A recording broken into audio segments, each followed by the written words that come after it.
Hi, my name is Amber Everett, and I'm the stroke coordinator here at Wise Health System. I'm coming to you today to talk to you because May is Stroke Awareness Month, and I want to talk to you a little bit about signs and symptoms and things to do if you think either you or your loved one is having a stroke, as well as to let y'all know that during these new and different times of COVID-19, our hospital has put in place many protective measures to keep not only our staff, but our patients safe. So with that being said, I'm going to go ahead and start talking to you a little bit about stroke awareness and signs and symptoms to watch out for. I'm going to give you a super easy way today in order to remember these signs and symptoms to watch out for either yourself or even your loved ones. So I'm going to give you this acronym. It's called Be Fast. Number one, because stroke is about time. Every minute that a stroke goes untreated, 2 million brain cells die. So with that being said, I'm going to tell you a little bit about Be Fast.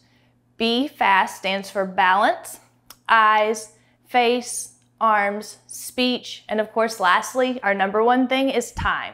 So with balance can be the sudden loss of ability to be coordinated. It can be sudden onset of dizziness, and of course, the sudden loss of your balance.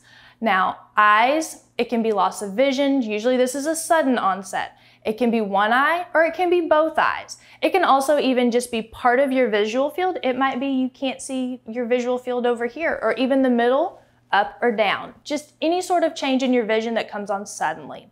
Another thing is F, that's going to be face.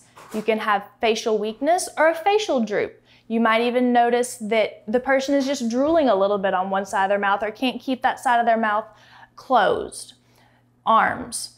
Arms is going to be your next one. It's going to be, usually you have someone hold their arms out in front of them and their one arm might be a little weaker, and so it's going to drift down. It doesn't always have to be their arms. It can also be a leg, or even just their hand may be a little weaker. Next is going to be speech.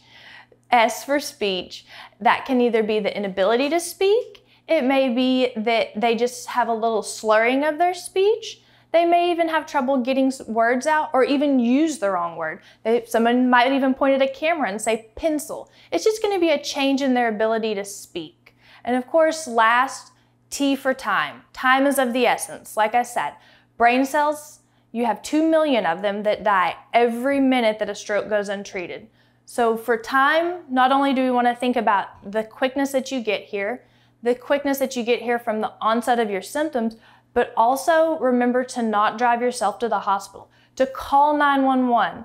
Not only can 911 get you here quicker, they can also help start your treatment quicker. When you call 911, EMS picks you up and they start your treatment as soon as they get to you, which is before you get to the hospital.